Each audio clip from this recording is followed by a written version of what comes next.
अस्सलाम वालेकुम नाजरीन, दिन भर की अहम खबरों और तज्जियों के साथ मैं हूं आपके साथ आज 7 बजे में आसमा इकबाल। नाज़रीन, बजट बस आया ही चाहता है और हमेशा की तरह हुकूमत का कहना यह है कि दस्तयाब वसाइल में इससे बेहतर बजट मुमकिन नहीं, और नाक़दीन कहते हैं कि ये बजट साबिका मीज़ानियों की तरह अवाम पर चपत ही की तरह पड़ेगा। मीडिया में आने वाली रिपोर्ट्स के मुताबिक नए वफाकी बजट का हुजम 17,500 अरब रुपए मुकर्रर करने का तखमीना है, जिसमें खसारे का तखमीना 7,222 अरब रुपए है, जो हमारी GDP का 5.5% के बराबर है। नाज़रीन, इस बजट में कहा जा रहा है कि तनख्वाहदार तबके को रिलीफ दिया जाएगा। IMF भी टैक्स फ्री आमदन की सालाना हद 6 लाख से बढ़ाने पर आमादा हो गया है, जिसके बाद माहाना 1 लाख रुपए तनख्वाह पर इनकम टैक्स की शरह 5 से कम करके 2.5% हो सकती है। इस बजट में आम आदमी के लिए मजीद क्या है, इनकम टैक्स की शरह तो कम की जा रही है, लेकिन पेट्रोल, डीजल और कार्बन लेवी आयद की जा रही है। ज़रूरी आमदन पर इनकम टैक्स भी लगाया जा रहा है। इन बड़े फैसलों का आम आदमी की ज़िंदगी पर क्या असर होगा और क्या इन डायरेक्ट टैक्सेस की शरह भी कम होने जा रही है? इन सारे सवालात के जवाबात हम जानना चाहेंगे। मुल्क के मुमताज़ और मारूफ माहिर इक़्तिसादियात डॉक्टर फ़ारूक सलीम साहब ने आज हमें ज्वाइन किया है। सर, पहले तो बहुत शुक्रिया। आजकल आई नो वैसे भी आप बिज़ी रहते हैं अपने कॉलम्स में, अपनी चीज़ों में, लेकिन आजकल तो बहुत ही ज़्यादा आप बिज़ी हैं, फिर भी वक्त निकाला। सर, नवाजिश इसके लिए फ़ारूक साहब।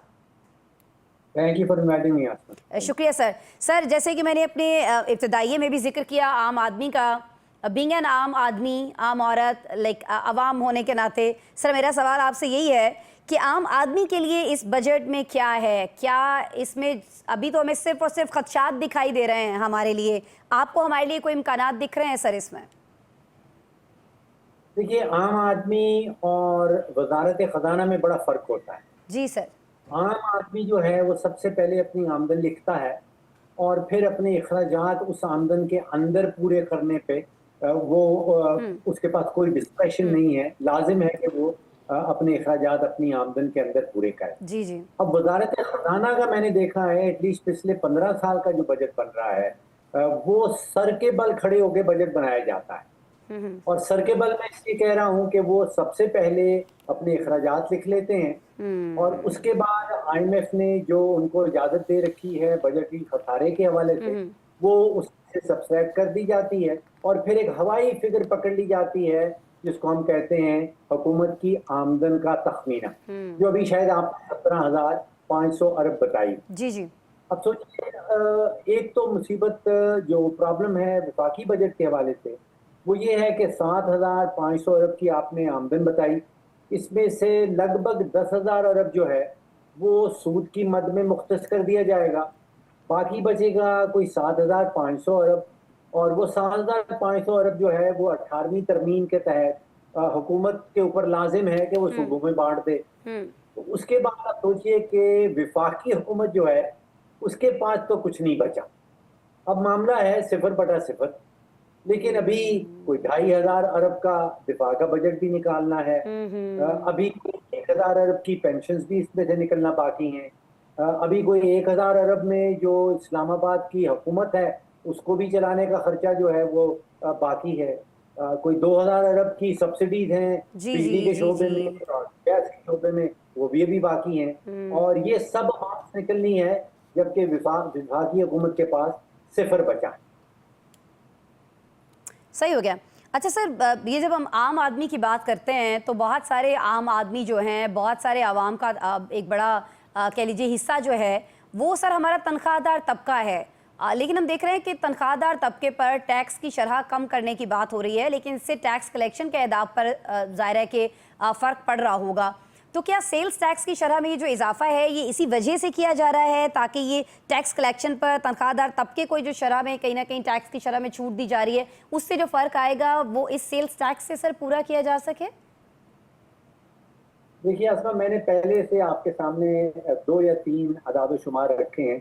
एक ऐसी हुकूमत जिसके पास कोई पैसा नहीं बचा और उसकी आमदन और अखराजात में आपने खुद से बताया कि 7,000 अरब का जो है वो खसारा आ रहा है, उससे कोई तवक्को रखना जो है वो गलती पर तवक्को रखने वाले की है। देखिए, अगर जो सैलरी क्लास ने शोर मचाया है और वाजिब शोर मचाया है, अगर उसको कोई रिलीफ मिलती है तो वो हुकूमत को कहीं ना कहीं से पूरी करना जरूरी है, वरना वो आईएमएफ वाले सर पे बैठे हैं। तो अगर 10% की रिलीफ मिलती है शेड्यूल क्लास की किसी स्लैब के अंदर, तो फिर आप सोचिएगा कि वो या तो पेट्रोल की मद में, लेवी की मद में इजाफा किया जाएगा, और वो जो खसारा हो रहा है सैलरीड क्लास को रिलीफ देने के नतीजे में, वो कहीं ना कहीं से पूरा किया जाए।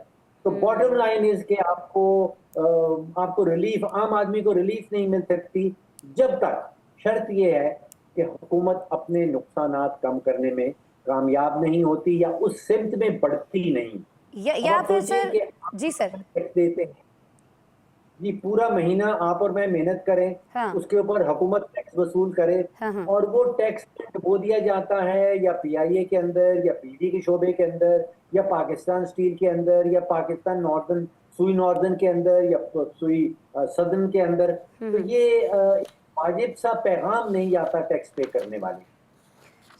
आपने सर ये जो भी वेरी रिसेंटली जो आपने कॉलम लिखा है अंग्रेज़ी का एक, वो भी आई थिंक इसी बारे में है, हुकूमती कारोबार के बारे में। तो सर ज़रा हुकूमती अय्याशियों पे भी मेरे ख्याल में सर बात कर लेते हैं। आपने आईएमएफ का जिक्र किया अभी अपनी गुफ्तगू में। सर आईएमएफ को हम देखते हैं कि उसने तकरीबन हर ही मामले पर नज़र रखी हुई है आजकल। हुकूमती अखराजात में कटौती के लिए भी एक स्टेटमेंट आया था, उस पर बड़ा एतराज़ हुआ, लेकिन हमने देखा कि पार्लियामेंटेरियंस की जो तनख्वाहें हैं उनमें इजाफे पर कोई नोटिस नहीं लिया गया है। हुकूमत ऐसा कुछ करेगी कि खुद ही नोटिस ले ले, खुद ही मुल्क के हालात देखते हुए, ये सारी चीज़ें देखते हुए, कोई जो अभी इतना कई 100 गुना जो इजाफा किया गया उसको कहीं वापस होता हुआ सर हम देख रहे होंगे? देखिए असमा, मेरा ख्याल है कि जो सवाल आपने किया पार्लियामेंटेरियन की तनख्वाहों के हवाले से, उनको कंसेशन देने के हवाले से, उसका जवाब आपको मालूम जी कि सर। कुछ होने वाला है। सर सर चले, हम आईएमएफ के कहीं ना कहीं हवाले अपनी से ख्वाहिश का इजहार तो कर सकते हैं सर, जो हमारे दिल में है वो तो कह सकते हैं कहीं ना कहीं सवाल के जरिए सही। जी, लेकिन उसको सुनने वाला कोई नहीं है असमा, यकीन कर ऐसा ही है, लीजिए। ऐसा ही है, बिल्कुल ऐसा है, आई अच्छा, एग्री। आईएमएफ देखिए, पिछले कोई तकरीबन 77 सालों से आईएमएफ का वजूद है, जी जी सर। और लगभग 50-55 सालों से पाकिस्तान का भी उसके साथ एक गहरा ताल्लुक है। हम्म देखिए, आईएमएफ की जो जिम्मेदारी है अपने चार्टर के तहत, ये जितने भी मालियाती, आलमी मालियाती इदारे हैं, इनका बाकायदा से एक चार्टर है, और उसमें इनकी जिम्मेदारियों का जिक्र है और लिखा है। आईएमएफ जो है वो, हमारी जो भी हुकूमत आती है, वो आईएमएफ को एज कुर्बानी का बकरा इस्तेमाल करती है। और आजकल तो फिर कुर्बानी की ईद कुर्बान आ रही है, और काला तरीन बकरा जो है वो आईएमएफ है। जो भी हुकूमत जिस भी शोबे में फेल हो जाए, उसका इल्जाम आईएमएफ के ऊपर डाल देना, ये इस हुकूमत का काम नहीं है। इससे पहले जो आने वाली हुकूमतें हैं वो भी यही करती रही। देखिए, आईएमएफ हुकूमत को, किसी भी हुकूमत को ये नहीं कहता कि आप पूरे मुल्क में जितनी बिजली बनती है उसको खरीदें, और फिर वो सारी बिजली जो आपने खरीदी है उसको दोबारा से फरोख्त करें, और इस खरीदो फरोख्त में 600 अरब का नुकसान कर दें।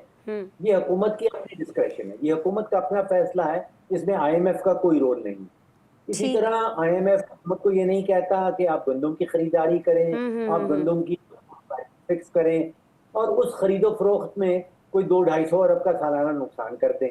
ये भी हुकूमत का अपना फैसला होता है। तो हर फैसले के नतीजे में आईएमएफ को कुर्बानी का बकरा बना देना, मैं जाती तौर पे समझता हूँ कि मुनासिब नहीं। ठीक है सर, ये आपने गंदम का जिक्र किया, ज़राअत के हवाले से हम सुन रहे हैं कि जी इनकम टैक्स नाफिज किया जा रहा है, बहुत सारी अशिया जो हैं, खाद है, ज़रूरी अद्वियात हैं, उन पर मज़ीद टैक्स लगाया जा रहा है। तो सर इसका तो जो असर है कहीं ना कहीं जो एंड यूज़र होगा, फ़र्ज़ कीजिए हम गंदम ख़रीदते हैं, हम चीनी ख़रीदते हैं, बाकी अजनास हम जब ख़रीदते हैं, तो वो सारा तो फिर सर हम पे आ रहा होगा बराह रास्त, अगर आप टैक्स लगा रहे हैं ज़राअत से वाबस्ता लोगों पर। सर ये आसमा, जो टैक्स लगता है उसका इम्पैक्ट तो पिछले 70 साल से आपके और मेरे पे ही आएगा। जी सर, जी मतलब सर। वो अमेरिकन शहरियों के ऊपर तो नहीं जा सकता।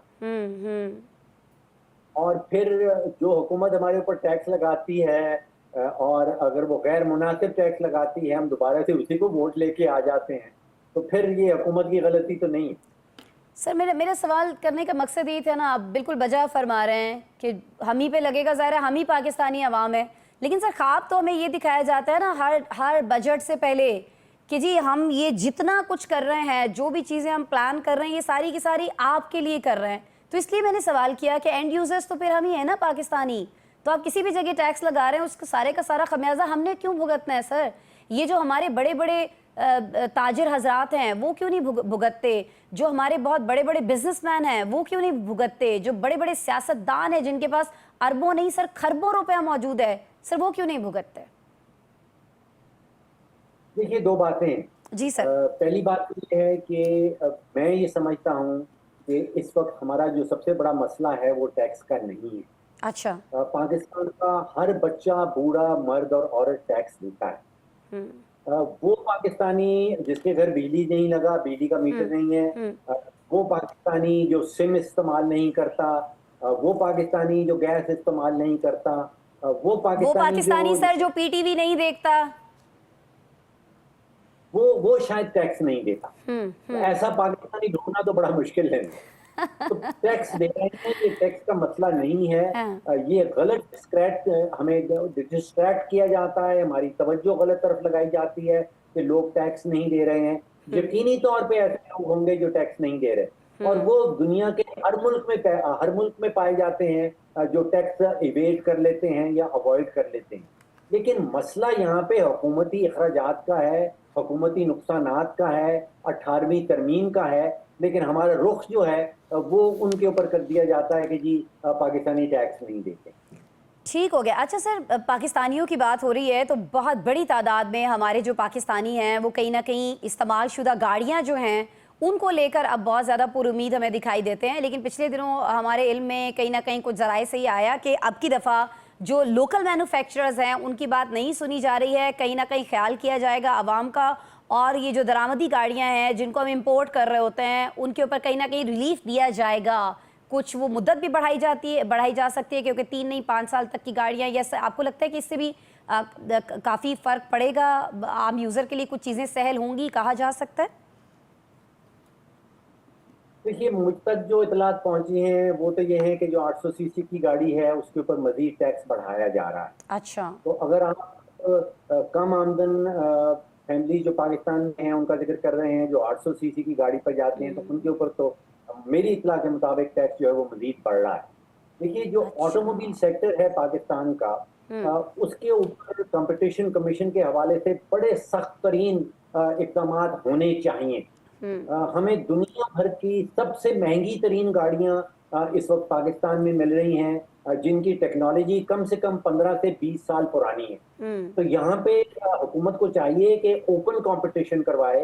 ये सिर्फ टोयोटा और होंडा और सुजुकी जिन्होंने पाकिस्तान की पूरी ऑटो मार्केट को एक आप समझिए कि हॉस्टेज बना लिया है, जबकि बैरूनी दुनिया में, बैरूनी ममालिक में इससे इससे इससे बहुत बेहतरीन टेक्नोलॉजी कारें तकरीबन इससे आधी कीमत में बिक रही हैं।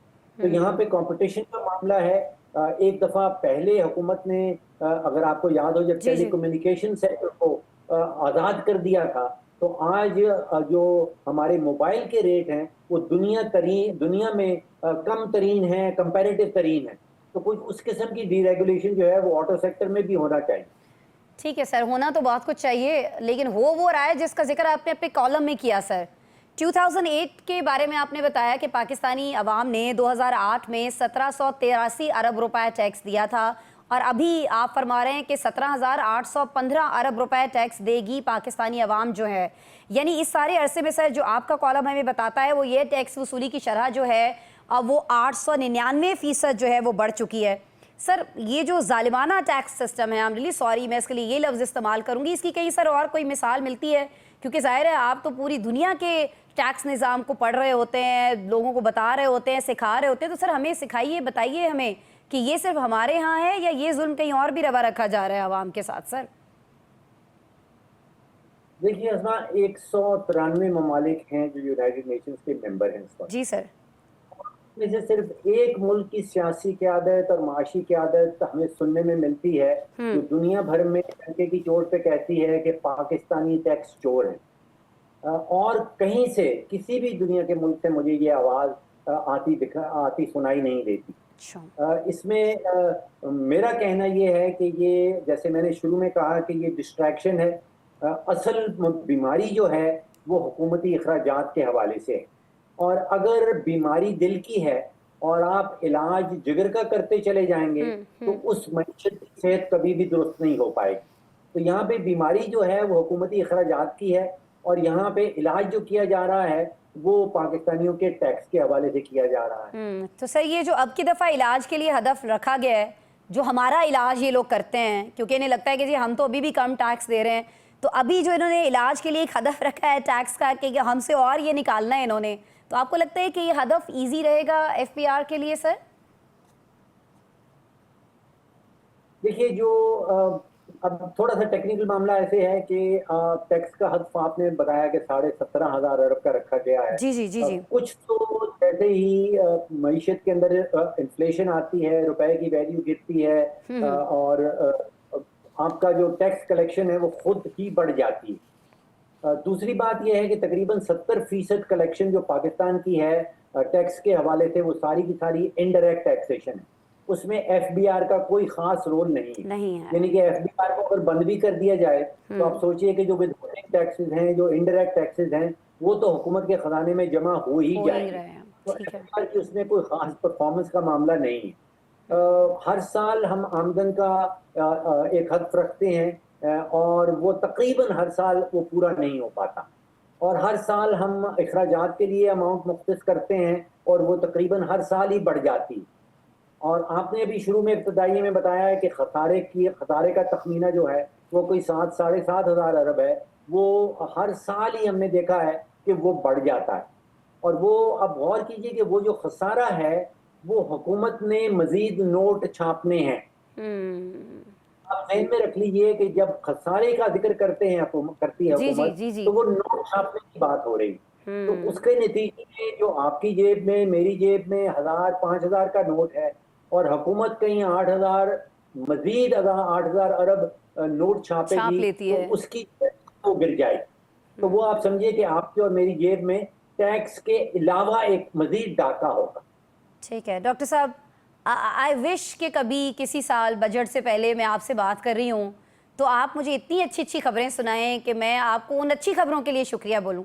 लेकिन बहरहाल मुझे आपको शुक्रिया तो बोलना है सर, इसलिए शुक्रिया बोलना है कि आपने मुझे फैक्ट्स बताए हैं। मेरी खुशफहमी चले ख़त्म हो गई, मैं कोई ज़्यादा खुश नहीं हूँ ये आदाद शुमार सुन के, लेकिन आपने फैक्ट्स हमारे सामने रखे सर, बड़ी सारी चीज़ें क्लियर की आपने मेरे पे, मेरे देखने वालों के लिए। इतनी आप रिसर्च कर रहे होते हैं सर, इतनी पढ़ाई कर रहे होते हैं, और फिर आके आप हमारे सामने ये सारी चीज़ें मुख्तसर करके रख देते हैं। बड़ा अच्छा लगता है हमेशा सर आपसे बात करके।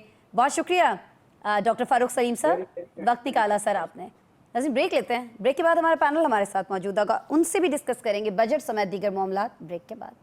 वेलकम बैक नाज़रीन, अस्करी महाज पर मुंह की खाने के बाद खदशात के अहम मुताबिक भारत ने अपनी प्रॉक्सीज से पाकिस्तान में दहशतगर्दी की कार्रवाइयों में इजाफा कर दिया है। आज वज़ीर आला बलूचिस्तान सरफराज बुगटी ने एक न्यूज़ कॉन्फ्रेंस की और कहा कि अफवाज पाकिस्तान से शिकस्त के बाद भारत अब प्रॉक्सीज का सहारा ले रहा है। सरफराज बुगटी ने दहशतगर्दों की अपने हैंडलर्स के साथ की गई कॉल्स की रिकॉर्डिंग भी मीडिया को सुनाई और कहा कि भारतीय खुफिया एजेंसी रॉ फितनतुल हिंदुस्तान की सरपरस्ती कर रही है। उन्होंने कहा कि हमारे पास नाकाबिले तरदीद सबूत हैं जिन्हें मुनासिब प्लेटफॉर्म पर शेयर किया जाएगा। Pakistan institute for conflict and security studies की रिपोर्ट में भी वज़ीर आला के बयान की तस्दीक की गई है, जिसके मुताबिक मई में सिक्योरिटी एहलकारों के अमवात में 78% इजाफा हुआ है। गुज़श्ता माह मुल्क में दहशतगर्दी की 85 कार्रवाइयाँ हुई, जिनमें 113 अफराद जान से गए। इनमें 52 सिक्योरिटी एहलकार, 46 आम शहरी और 4 अमन कमेटी के अरकान शामिल हैं। सिक्योरिटी एहलकारों के ऑपरेशंस में 59 दहशतगर्द भी मारे गए। दहशतगर्दी में सबसे ज़्यादा मुतासिरा सूबे की अगर बात करें तो बलूचिस्तान और फिर खैबर पख्तूनख्वा रहा। बलूचिस्तान में 35 और केपी में दहशतगर्दों ने 45 हमले किए। इस तनाजुर में बिलावल भुट्टो जरदारी की ये तजवीज़ कि पाकिस्तान और भारत मिलकर दहशतगर्दी के खात्मे के लिए काम करें किस हद तक काबिल अमल है। और साथ ही साथ वज़ीर आला बलूचिस्तान जिन शवाहिद का जिक्र कर रहे हैं उन्हें कब किसी मुनासिब प्लेटफॉर्म पर शेयर किया जाएगा। क्या ये मुनासिब वक्त नहीं है जब भारत सिफारती महाज पर हमें बैकफुट पर दिखाई देता है? हम इन सारे सवालों का जवाब लेने की कोशिश करेंगे कि जब भारत हमें बहुत पीछे कहीं और सिफारती तनाई का शिकार होता दिखाई दे रहा है तो हम इससे फ़ायदा क्यों नहीं उठा रहे हैं। पूछेंगे किनसे हम ये सवाल करेंगे जी। सीनियर सहाफ़ी और तज्ज़ियेकार इफ्तिखार शराजी साहब, काशिफ रफ़ीक साहब, दोनों साहिबान मेरे साथ इस्लामाबाद स्टूडियोज़ में तशरीफ़ रखते हैं, और लाहौर में हमारे साथ मौजूद हैं वीडियो लिंक पर आज़म मलिक साहब और नौशाद अली साहब। उन्हें भी हम ये सवालात जो उनके सामने रखेंगे उनसे जवाब देने की कोशिश करेंगे। शराजी साहब, सर पहले तो आप मुझे बताइएगा ये मुनासिब प्लेटफॉर्म क्या है और सर ये मुनासिब वक्त क्या है। सर ये दोनों नहीं है अभी इससे ज़्यादा मुनासिब प्लेटफॉर्म जब बिलावल भुट्टो साहब तशरीफ़ लेके गए हुए हैं, वहाँ पर मौजूद हैं, अहम लोगों से, आम तरीन लोगों से मुलाकातें कर रहे हैं और जारहियत के मुसल्लत किए जाने के फ़ौरन बाद, उसका मुँह तोड़ जवाब दिए जाने के फ़ौरन बाद भी अभी सर मुनासिब वक्त नहीं आया। इसमें कोई शक नहीं है और मेरा ख्याल में मुनासिब वक्त तो है भी से और प्लेटफॉर्म भी मुनासिब है और उसको लेके उसके अकॉर्डिंगली एफर्ट्स भी हो रही हैं। जी सर। सफारतकारी एक तवील और सबर आजमा प्रोसेस है, इसमें चीज़ें ओवर द नाइट चेंज नहीं होती। यकीनी तौर पे आप दुनिया को कन्विंस करते हैं, उनके सामने एक फैक्ट शीट रखते हैं, फिर आप उसमें से ये भी एक एलिमेंट प्रोमिनेंट करते हैं कि इससे जो चीज़ें हल होंगी उसके बेनिफिशरी सिर्फ हम नहीं होंगे बल्कि आप भी होंगे दुनिया से जब आप मुखातिब करते हैं, क्योंकि अगर कोई आपके लिए इतनी बड़ी एफर्ट करेगा तो गोया कि उसमें क्या फ़ायदा उसका अपना भी कोई फ़ायदा होगा। तो यकीनी तौर पे इन तमाम चीज़ों को यकीनी उनके सामने रखा जाएगा और रखा जा भी रहा है और बड़े बेस्ट वे में। गोया कि बिलावल भुट्टो जरदारी साहब का न्यूयॉर्क के अंदर भी देखें, अहम ममालिक के सफरा के साथ उनकी मीटिंग्स हुई है जिसमें जर्मनी भी शामिल था, फ्रांस भी था, जिसमें चीन जैसा मुल्क हमारा दोस्त वो भी, और दीगर भी कई अहम सफरा ने उनको सुना है और बड़ा ज़बरदस्त तरीके से उन्होंने अपना मुकदमा वहाँ पे पेश किया है। इसमें कोई शक नहीं कि आप जो कह रही हैं कि इस वक्त सफारती महाज पे भारत को काफ़ी मुश्किल पेश आ रही है। वजह उसकी ये है कि उनके पास ना तो एक हक़ाइक़नामा है और ना ही उनका जो बयानिया है वो कोई इतना जानदार है। वो जानदार इसलिए नहीं है कि उसके पीछे कुछ सच नहीं है।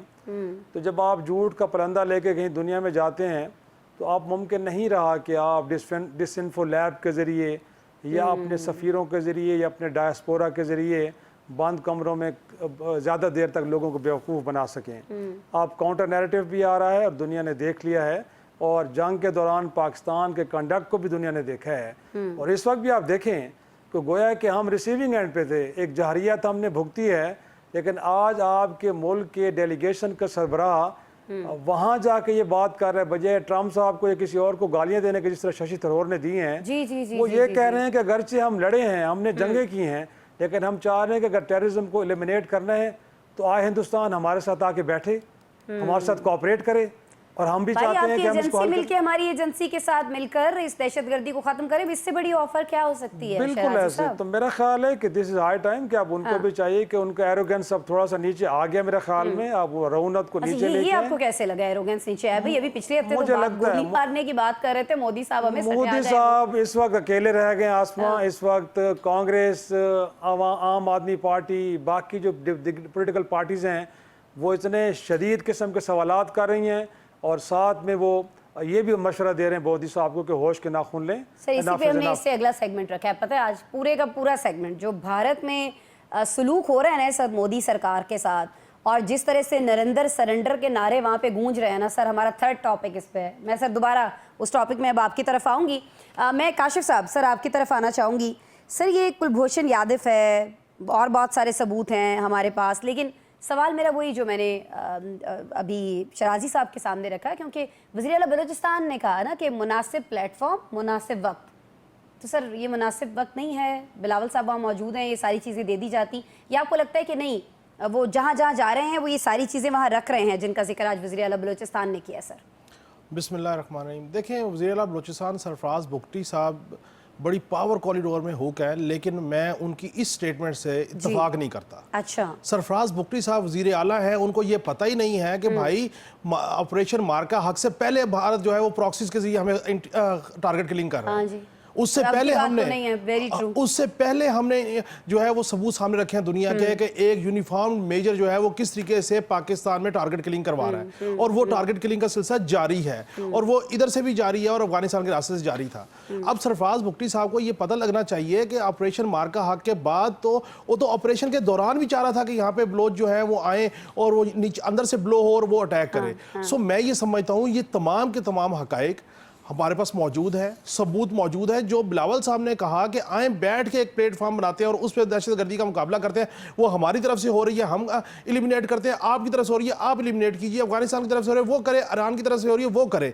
लेकिन उसके लिए जब आप किसी प्लेटफॉर्म पे बैठते हैं तो आपको कोई एविडेंसेस देने पड़ते हैं, आपको कोई सॉलिड चीजें सामने रखनी पड़ती हैं। हमारे पास वो सॉलिड चीजें हैं, कुलभूषण यादव के नेटवर्क से लेके आखिरी जो नेटवर्क हमने अनफोल्ड किया उस तक, जिसमें एक मेजर इन्वॉल्व है। बिल्कुल। अब भारत के पास अगर कोई सॉलिड एविडेंस होता, जिस तरीके से उसने मीडिया ट्रायल किया ऑपरेशन मार्का हक से पहले, जिस तरीके से इल्जाम तराशी की, जिस तरीके से पाकिस्तान का खुदा न खासा नक्शा चेंज कर दिया, पाकिस्तान की हैयत चेंज कर दी, क्यों उन एंकर्स के जरिए किसी प्लेटफॉर्म पे, किसी इंटरनेशनल प्लेटफॉर्म पे कोई एक डॉक्यूमेंट, कोई एक एविडेंस नहीं आया कि पहलगाम में पाकिस्तान की इन्वॉल्वमेंट कैसे हुई, पुलवामा में कैसे हुई। सो मैं ये समझता हूं कि ये एक सियासी मूव है, और सियासी मूव मोदी अक्सर और बेशर ये करते रहते हैं जब वो सियासी तौर पे उनकी साख नीचे जाती है। अगर दुनिया चाहती है कि इस खिते में अमन हो और पाकिस्तान ने अपना गुडविल जेस्चर दे दिया, हम अपने एविडेंस देने को तैयार हैं, और एविडेंस के बाद भी हम इससे आगे बढ़ने को तैयार हैं कि आए आप भी काम करें, हम भी काम करते हैं। अगर भारत चाहता है कि वाकई ही दहशतगर्दी को एड्रेस करना चाहिए, आ जाए प्लेटफॉर्म पे, लेकिन वो आएगा नहीं, वो किसी सूरत नहीं आएगा, क्योंकि जिस तरीके से जो सियासी सूरत हाल बन गई है भारत में, मोदी की अपनी सर्वाइवल बड़ी इशू बन गई है। ठीक है, अपनी सर्वाइवल। लेकिन ये बड़ा अहम नुक्ता आपने उठाया दोबारा से प्रोग्राम के अंदर, बिलावल भुट्टो साहब ने जो ऑफर की है। नौशाद साहब, सर मैं आपकी तरफ आना चाहूँगी। Sir, Bharat we all know हम पर सिर्फ इल्ज़ाम लगाता है, लेकिन हमारे पास शवाहिद मौजूद हैं, सबूत मौजूद हैं, जिस तरह से अभी काशिफ साहब ने फरमाया कि भारत किस तरह से दहशतगर्दी में मुलव्वस है और कहाँ कौन कौन से वाक़यात में मुलव्वस है। और सर, इसी तनाजुर में बिलावल भुट्टो जरदारी ने दहशतगर्दी के खिलाफ जो पाक भारत एक मैकेनिज्म की तजवीज़ दी है, आपको लगता है कि वो काबिल अमल है वाक़तन? बिस्मिल्लाहिर्रहमानिर्रहीम। यकीनन वो ना सिर्फ काबिल अमल है बल्कि नागुज़ीर है। उसके बगैर आप शायद आगे चलने की पोजीशन में नहीं होंगे। भारत खास तौर पर ये जो कुछ वाकया हुआ है पहलगाम का, और उसके बाद दुनिया के सामने जो भारत की जो शक्ल सामने आई है, उसके बाद भारत के पास अब कोई चॉइस नहीं है मां सिवाय इसके कि वो बिलावल भुट्टो जरदारी साहब की तरफ से दी गई जो तजवीज़ है उसको कबूल करे, क्योंकि ना करने की सूरत में भी उंगलियां जो हैं वो भारत पर उठती रहेंगी। आप ये देखिए कि पाकिस्तान जो है अफगानिस्तान जो कुछ कर रहा था या उसके जरिए जो कुछ हो रहा था, उसके ऊपर मुसलसल बात कर रहा था और उसकी बात सुनी नहीं जा रही थी। इसी तरह भारत जो कुछ कर रहा था पाकिस्तान के अंदर, बजरिया बलोचिस्तान जो कुछ कर रहा था, उसके ऊपर भी पाकिस्तान जो है मुसलसल न सिर्फ यहाँ पर कह रहा था बल्कि दुनिया को उसके सबूत दिखा भी रहा था, लेकिन उसके बावजूद उसकी बात नहीं सुनी जा रही थी। लेकिन जब बात सुनी जाना शुरू हुई, उसके बाद आप देखिए कितनी बड़ी तब्दीली आई है, जो बहुत बड़ी तब्दीली है जिसको अभी इंडियन मीडिया ने रियलाइज नहीं किया या इंडियन अवाम ने रियलाइज नहीं किया। वो ये है कि आप देखिए अक़वाम मुत्तहिदा की सलामती काउंसिल की दहशतगर्दी की जो कमेटी है उसका जो पाकिस्तान है वो नायब चेयरमैन मुकर्रर कर दिया गया। इसका क्या मतलब है? इसका मतलब यह है कि इंडिया ने आज तक जो बयानियां बनाने की कोशिश की थी, पाकिस्तान को दहशतगर्दी में मुलव्वस करने की कोशिश की थी, वो तमाम कोशिशें वो जीरो पे चली गई हैं। वो तमाम की तमाम कोशिशें जो है वो जायल हो गई हैं। दूसरा, जो हमारा अफगानिस्तान का मामला था, आप देखिए हमें चेयरमैन बना दिया गया उस कमेटी का जिसने अफगान तालिबान के ऊपर पाबंदी से मुतल्लिक फैसला करना है। अब ये दूसरा पहलू है। तो दोनों जगहों पे ये जो आपको कामयाबी मिली है, ये इस वजह से मिली है कि आप पिछले गुज़िश्ता कई सालों से आलमी जो दुनिया है उसको ये बता रहे थे कि ये हमारे दो मसले हैं जिसको भारतीय लॉबी की समहाउ मैनेजमेंट की वजह से या समहाउ सफारती मामलात की वजह से या उसके अंदर जो दुनिया के बाज़ अहम ममालिक की जो मंडी की सूरत में जो ये मईशत के मामलात की वजह से जो दिलचस्पी थी, जिसकी वजह से आपकी बात को साइड पे शेल्फ कर दिया जाता था, अब वो करने की पोजीशन में नहीं रहे, जिसके नतीजे में आपके पास ये बड़ी कामयाबियां आपको मिली हैं। अब इन कामयाबियों के बाद कोई और रास्ता नहीं है भारत के पास कि वो जो बिलावल भुट्टो जरदारी साहब की तरफ से तजवीज, यकीनन बिलावल भुट्टो ने दी है, इसका मतलब कि गवर्नमेंट ऑफ पाकिस्तान ये तजवीज दे रही है, क्योंकि जो वफ्द वहां गया है वो ही बात करेगा जो पाकिस्तान का मौक़िफ़ है, उसी को वो दोहरा रहा है और उसी को वो लोगों तक पहुंचा रहा है। सो पाकिस्तान ने ये एक्चुअली ये पेशकश कर दी है कि आप सॉरी मुश्तरका प्लेटफॉर्म के जरिए ये मामला हल करें, और भारत के पास इसके मानने के अलावा कोई चारा नहीं है। और आपने कहा कि ये काबिल अमल तो है ही है, ये नागुज़ीर भी है, वजह फरमाया आपने नौशाद साहब। आगे बढ़ते हैं। अभी आज़म मलिक साहब, पिछले दिनों आप खुद बलूचिस्तान में मौजूद थे और काफ़ी रोज़ आपने वहाँ पर गुजारे, बड़े करीब से आपने वहाँ के लोगों से भी आपकी ज़ाहिर मुलाकातें रही होंगी, करीब से आपने वहाँ के मसाइल भी देखे। बलूचिस्तान में जब हम दहशतगर्दी की बात करते हैं तो कहीं ना कहीं जवाब वहाँ पर ये भी हमें दिया जाता है कि जी वहाँ पर समाजी नाहमवारियाँ हैं, वहाँ पर सोशल इश्यूज़ बहुत ज़्यादा हैं, और अगर आप इनको एड्रेस नहीं करते हैं तो इनको एड्रेस किए बगैर दहशतगर्दी के खिलाफ जंग नहीं जीती जा सकती है। क्योंकि जी कहा यह भी जाता है कि बागी दहशतगर्द तंजीमों में बहुत बड़ी तादाद में, अच्छी खासी तादाद में पढ़े लिखे नौजवान भी मौजूद हैं जिन्हें इन इश्यूज़ को बुनियाद बनाकर उस तरफ दहशतगर्दी की तरफ मायल किया जाता है। इस पर ज़रूर कॉमेंट कीजिएगा आज़म, मैं चाहूँगी आज के प्रोग्राम। और जी आसमा, बहुत शुक्रिया। देखें, आपने आज का मौजू भी बड़ा अहम है। देखिए, बलूचिस्तान का ये मसला अगर इसको शॉर्टली थोड़ा सा समझें तो 1930 में शुरू होता, जब पहली दफ़ा रजिया ने बलोच नौजवानों को बुलाया स्कॉलरशिप के ऊपर और उन्हें तालीम देनी शुरू की। और ये तालीम कोई साइंस, टेक्नोलॉजी, मेडिकल के शोबे से नहीं थी, ये मार्क्सिज्म, ये सोशलिज्म की तालीम थी। 1930 में 150 के करीब जो बलोच नौजवान थे उनको वहां पर लाया गया, और ये सिलसिला मैं बताऊं आज तक जारी है। मुझे ये बताएं, जो शख्स सोशलिज्म पढ़ता है उसकी पाकिस्तान के अंदर नौकरियों की क्या सूरत हाल है? उसने पढ़ाना है। 1930 में जब ये बच्चे पढ़ के वापस आए तो इन्होंने नौजवानों को सोशलिज्म पढ़ाना शुरू किया, और बलूचिस्तान का ये खिता है, इसे आहिस्ता आहिस्ता ये तस्लीम करवाना शुरू कर दिया कि आपके ऊपर जो रियासत है वो आपके हुकूक के ऊपर गाज़िब हो रही है। ये एक सोच थी जो नस्ल दर नस्ल चलती चली आई, और आज इस सोच का ये आलम है कि आम बलोची ये समझता है कि शायद रियासत उसकी मुखालिफ है। ऐसा नहीं है। आप बलूचिस्तान में देखें, 13 के करीब कैडेट कॉलेजेस हैं, पंजाब के अंदर 11 कैडेट कॉलेजेस हैं। बलूचिस्तान के अंदर जो एक बच्चा डॉक्टर बनता है वो सिर्फ 5 लाख रुपया देता है। लाहौर के अंदर जो एक बच्चा डॉक्टर बनता है वो 1.5 करोड़ रुपया अपनी फीस अदा करता है। अच्छा, इसके साथ साथ आप बलूचिस्तान के अंदर इसके साथ साथ आसमा, अगर बलूचिस्तान के अंदर आप इंफ्रास्ट्रक्चर की बात करें तो मोटरवेज बन रही हैं, तरक्याती प्रोजेक्ट्स चल रहे हैं। लेकिन ये सवाल नहायत अहम और संजीदा है, इसका जवाब सादा हाँ या ना में देना बलूचिस्तान जैसे हसास और पेचीदा खित्ते के मसाइल को कमतर करना होगा कि वो ये कहें कि रॉ इसके अंदर मुलव्वस है। वज़ीर आला का ये जो बयान है ये दुरुस्त जरूर है मगर नामुकम्मल है। हकीकत ये है कि बलूचिस्तान में बदअमनी के कई मतवाजी और पेचीदा अवामिल हैं जिनमें बैरूनी मुदाखलत सिर्फ एक पहलू है, लेकिन असल मसला ये है कि जब घर की दीवारें उनमें दरार होती है तो तभी बाहर से आप अंदर झांक सकते हैं। तो घर की जो दरारें हैं उनको मजबूत करने के लिए ऑब्वियसली गवर्नमेंट ऑफ पाकिस्तान उसके ऊपर जो एफर्ट्स कर रही है। लेकिन देखिए, आपका ये क्वेश्चन जो है वो इस हवाले से भी अहम है कि हल क्या है। देखिए, जो शिकायत हैं और जो एक बेतरतीबी है हुकूमत की, फंड्स की जो तकसीम है वो हमें नजर आती है, गवर्नेंस की कमी नजर आती है, वहाँ के जो तरक्याती प्रोजेक्ट्स हैं उनमें करप्शन नजर आती है। तो ये सारे मसाइल मिलकर उन बलोची नौजवानों को ये साबित बावर करवाते हैं कि शायद आपके हकूक जो हैं वो कोई खा रहा है, जबकि ऐसा नहीं है। कभी भी उस इलाके में इस तरह के मामलात नहीं है कि रियासत उनके वसाइल खा गई है। वहाँ का जो बजट है बलूचिस्तान का, अगर आप उसको देखें तो उस बजट के अंदर बहुत सारी खामियां हैं, उस बजट के अंदर बहुत सारी करप्शन सामने आती है, जिसकी वजह से आज़म ये जो बात मैं और आप टीवी पर बैठकर कर रहे हैं, ये आपके भी इल्म में है कि ये सारी बातें बलूचिस्तान का जो पढ़ा लिखा तबका है, जो पढ़ा लिखा नौजवान है, ये सारी चीज़ें उसके भी इल्म में हैं। यूनिवर्सिटीज़ का जो डिफरेंस आपने बताया है, जिस तरह से बाकी सहूलियात का आपने जिक्र किया है, गवादर पोर्ट को ले लीजिए, बहुत सारी और चीज़ें, बहुत सारे और मौके। लेकिन बात वही है कि दरारें जहाँ जहाँ पर मौजूद हैं इनको फिल करने के लिए कहीं पर आपको कुछ होता अभी दिखाई दे रहा है। समझ लिया गया है कि मसला क्या है, लेकिन मसले के हल के लिए कुछ होता आपको दिखाई दे रहा है?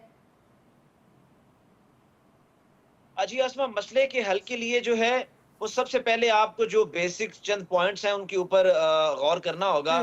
आपको जो, जैसे मैंने पहले कहा, जो शिकायत हैं, जो गवर्नेंस और तरक्याती नाकामी है, इसको आपने दुरुस्त करना है।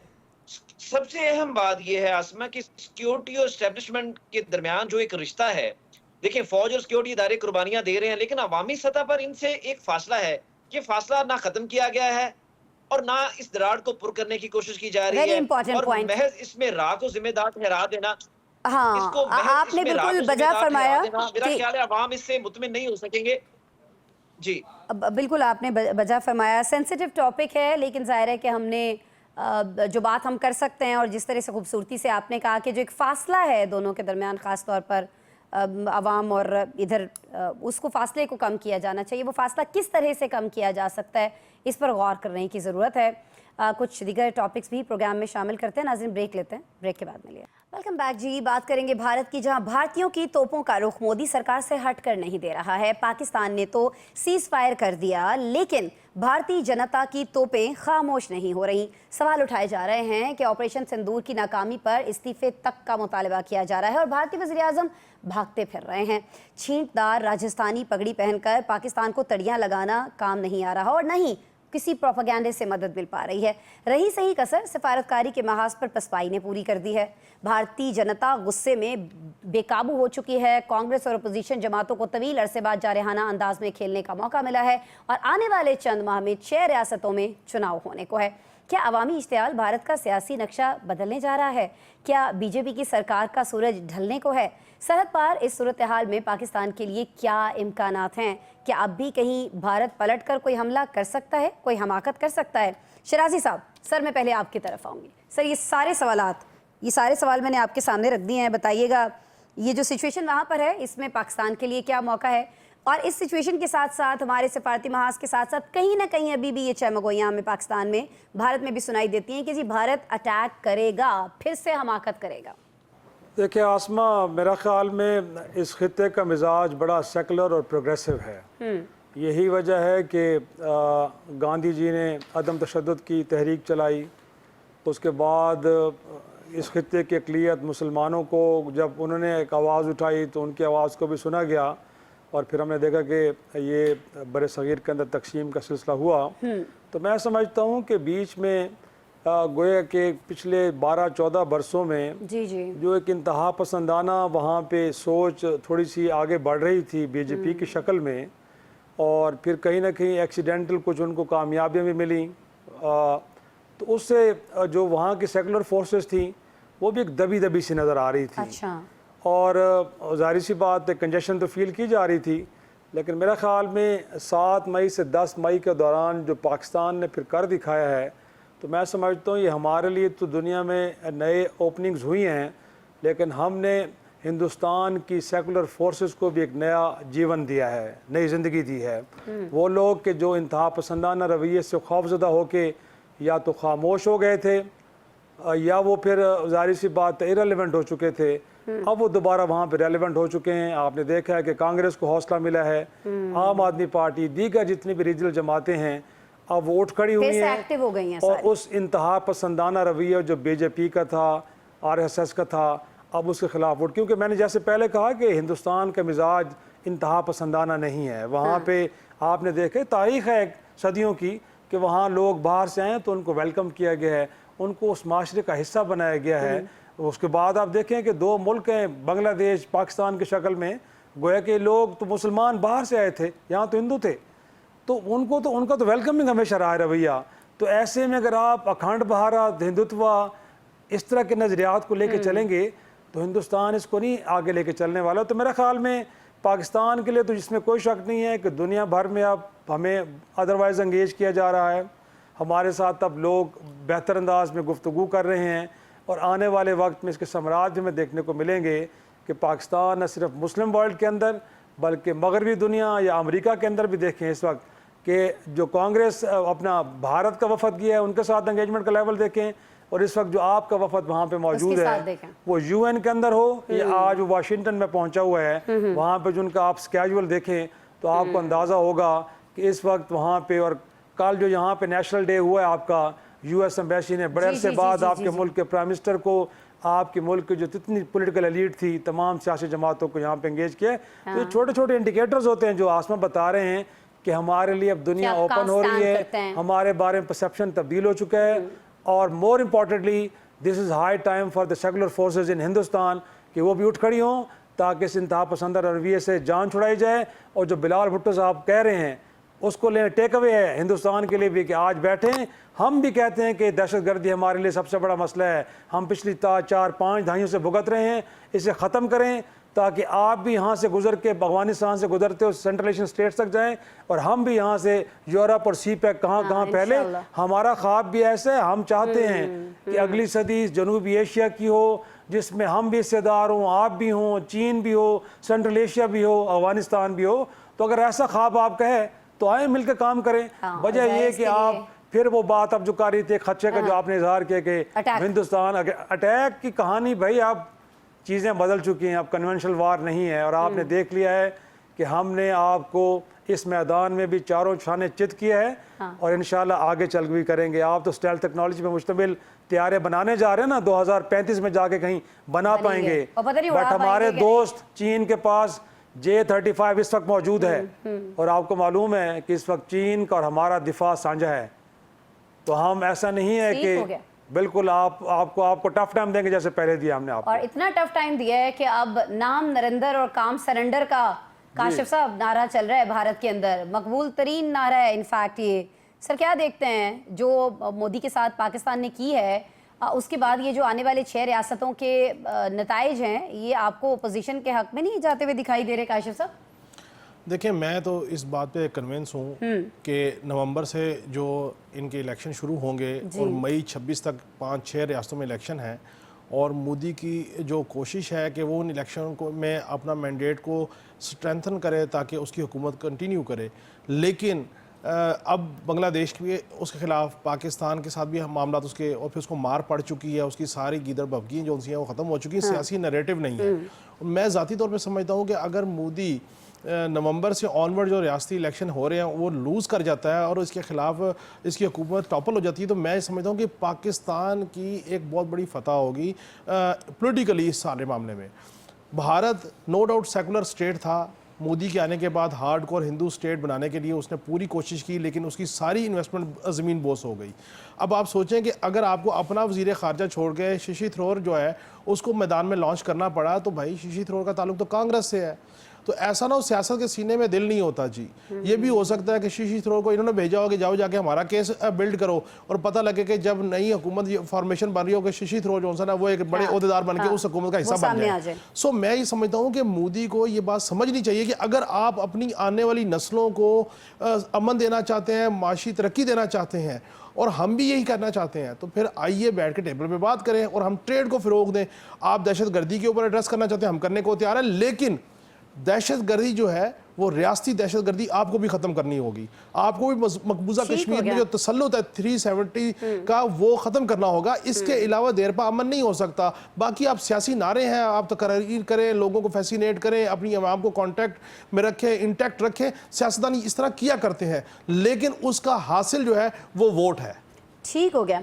मैं नौशाद साहब सर आपकी तरफ आऊँगी। साबिक भारतीय होम सेक्रेटरी का जिक्र करेंगे, गोपाल पलई इनका नाम है। कहते हैं कि मोदी का जो तर्ज अमल है वो भारत को खाना जंगी की तरफ धकेल रहा है।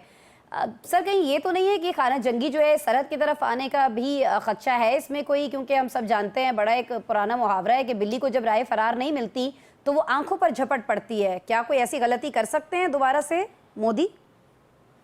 देखिए, मैं आपको बताऊं, इस वक्त जो सिचुएशन है, अगर मैं इसका तजजिया करूं तो मुझे ये लगता है कि अगर मोदी साहब ने इसके ऊपर इंसिस्ट किया तो हो सकता है कि भारत में पहली बार मार्शल लॉ लगाना पड़ जाए, फौज बगावत कर देगी। जो सिचुएशन वहां हमें नजर आ रही है, वहां के जो एक्सपर्ट्स हैं, जो आपके दिफाई तजजिया निगार होते हैं, अगर आप उनकी गुफ्तगू सुने, भारत में ये आवाजें मुसलसल उठ रही हैं और ये बात भी की जा रही है कि पहले भी जब ये जंग की तरफ ले जाया गया तो आपको याद होगा कुछ अफसरान को जिन्होंने शायद इनकार किया या जिन्होंने मोदी हुकूमत को समझाने की कोशिश की, या अपनी जो एलीट है, जो डिफेंस एलीट है, उसको बताने की कोशिश की कि हमारी पोजीशन वो नहीं है जो सियासी तौर पर बताई जाती है, तो उनको उनके ओहदों से हटाया गया और बड़े ओहदों से लोग जो हैं वो अलग किए गए। अब मामला ये है कि इस सिचुएशन में जब आप पूरी दुनिया के अंदर आपकी शिकस्त जो है वो तस्लीम कर ली गई है, वहां पर अगर आपको रिएक्शनरी सियासतदान चाहता है कि वो किसी तरीके से अपनी खिफत मिटाए, मोदी साहब के साथ जो इस वक्त हो रहा है, उनके पास यही शायद एक चॉइस है कि किसी तरह से वो पाकिस्तान के ऊपर हमला करके कोई ऐसी हल्की फुल्की भी जीत ले ले जिससे उसके आइंदा इंतखाबात में उनके जीतने के इम्कानात पैदा हो जाए। लेकिन जो आर्म्ड फोर्सेज हैं ये डिसिप्लिन्ड होती हैं, यहाँ एक सिस्टमैटिक वे में काम होता है, चाहे वो भारत की हो चाहे कोई और प्रोफेशनल फोर्स हो, सही, सही। वो कभी भी शायद मोदी को अब ये इजाजत नहीं देंगी। और अगर फर्ज कीजिए कि मोदी के कहने पे आर्म फोर्सेस कोई अमल दरामद करती हैं, कोई इस तरह का कोई एडवेंचर करती हैं, तो मैं समझता हूं कि वो प्रोफेशनल फौज ही नहीं है भारत की, क्योंकि ये नॉन प्रोफेशनलिज्म होगा कि वो अब दोबारा से जो है वो आमने सामने आकर कोई एडवेंचर करने की कोशिश ठीक हो करें। गया। ये उनके दिफाई तजजियाकार क्लियरली ये बात बता रहे हैं और वार्न भी कर रहे हैं कि मोदी साहब जो है वो इस किस्म की कोई ख्वाहिश का इजहार भी शायद ना कर पाए, क्योंकि हाँ। जो उनकी सियासी पोजीशन है वो भी आहिस्ता आहिस्ता बहुत तेजी से बिगड़ रही है। तेजी ठीक से हो गया। बिगड़ने का मतलब ये है कि वो इस पोजीशन में नहीं रहे कि उनके अलाये जो पार्टीज हैं वो भी शायद उनका साथ नहीं देंगे अगर कोई ऐसा एडवेंचर उनके दिमाग में आ रहा है या वो करने की कोशिश करें। ठीक हो गया नौशाद साहब। आजम साहब, सर कुछ कांग्रेस का जिक्र कर लेते हैं। कांग्रेस बार बार ये मुतालिबा कर रही है कि पाकिस्तान से जो शिकस्त का सामना करना पड़ा है भारत को, इस पर जैसे कारगिल रिव्यू कमेटी बनाई गई थी उसी तर्ज पर एक नई कमेटी बनाई जानी चाहिए। और कांग्रेस के सदर ये भी कहते हैं कि मोदी हुकूमत ने जंगी सूरत हाल में अवाम को लाइल्म रखा है, असल हकायक अब सामने आ रहे हैं, हमें पाकिस्तान के खिलाफ लड़ाई में नुकसान उठाना पड़ा है। ये वो लोग हैं जो पहले नहीं मान रहे थे लेकिन अब सारी की सारी चीज़ को समझ रहे हैं और मोदी से इसका जवाब मांग रहे हैं। आजम साहब। जी आसमा, बिल्कुल ऐसा ही है। भारत के अंदर इस वक्त भारत जमीनी तौर पर तो उसे शिकस्त हुई है, लेकिन इस वक्त भारत सफारती महाज पर भी उसे शिकस्त का सामना है और मोदी सरकार पर अंदरूने मुल्क शदीद तनकीद जारी है। तो पाकिस्तान के पास मैं समझता हूँ इस वक्त एक नायाब सफारती मौका है जिससे कई हवालों से फायदा उठाया जा सकता है। मगर ये फायदा तभी उठाया जा सकता है जब हम मौका परस्ती से दूर हो जाएं और एक दूर अंदेश सफारतकारी का मुजाहरा करें, आलमी सतह पर अपने बयानियों को बाजियाब करवाएं। वो बयानियां सिर्फ शिकायत पर मबनी ना हो बल्कि हल, मुकालमा और अमन की पेशकश भी उसमें हो, जैसे यूएनओ, ओआईसी और यूरोपीय पार्लिमान के अंदर और मगरबी थिंक टैंक्स जो हैं वहां पर हम अपने इस केस को उजागर करें। देखिए ये इस वक्त मौका है आसमा कि हम कश्मीर का मुकदमा और बेहतर तरीके से उजागर करें और भारतीय मीडिया का जो जंगी जुनून है जिसने भारत को एटमी जंग के दहाने पर ला खड़ा किया है वो भी दुनिया को बताएं। देखें ये मौका है इस वक्त के इलाकाई इत्तेहादों में हम मुतबादल क़यादत के तौर पर पेश करें। आपके सामने है कि भारत इस वक्त एससीओ और सार्क ममालिक जो दीगर इलाकाई तंजीमें थी उसमें फॉल नहीं रहा। तो पाकिस्तान को चाहिए कि इस वक्त वो मुतबादल इलाकाई क़यादत जिसमें चीन, ईरान, तुर्की, सेंट्रल एशिया रियासतों अरब ममालिक से बेहतर तल्लुकात जो हैं अपनी पोजीशन को बेहतर करे। काशिफ साहब ने एक बात बहुत खूबसूरत की कि दोनों ममालिक जो सियासी क़यादतें हैं अगर वो ये तस्लीम कर लें कि उनका मुश्तरका दुश्मन कौन है, मुश्तरका दुश्मन क्या है दोनों ममालिक का, वो दहशतगर्दी है जिसका निशाना सिर्फ फौजी नहीं बल्कि आम अवाम सिविलियन बनते हैं। तो ये दोनों ममालिक के लिए एक नादर मौका है कि वो एक दूसरे के साथ बैठकर तावन को फरोग दें, ना कि दहशतगर्दी। और अगर ये भारत दोबारा से इस किस्म की कोई जंगी जुनूनियत अपने भारतीय मीडिया के थ्रू, लेकिन अब जैसे नौशाद साहब ने कहा कि अब उसकी पोजीशन मोदी की दिन ब दिन जो है वो वीक वार फुटिंग पे जाना शुरू हो गई है। मोदी अब इस काबिल नहीं रहे कि वो अवाम को दोबारा से उस नैरेटिव के ऊपर लेके आए क्योंकि उनका नैरेटिव पूरी दुनिया में पूरी तरीके से पिट चुका है। ठीक है जी, बहुत शुक्रिया आज़म मलिक साहब, मोहम्मद नौशाद अली साहब, इफ्तिखार शराजी साहब, काशिफ रफ़ीक साहब। नाज़रीन आपने प्रोग्राम देखा, आपका बहुत शुक्रिया। ईद के रोज़ अब हम आपसे मिल रहे होंगे कुछ स्पेशल ईद शोज़ के साथ और बाकायदा इस शो के साथ मंडे को ईद स्पेशल आज 7 बजे लेकर आपसे दोबारा मुलाकात हो रही होगी। अपना बहुत सारा ख्याल रखिएगा, ज़बरदस्त अंदाज में ईद मनाइएगा।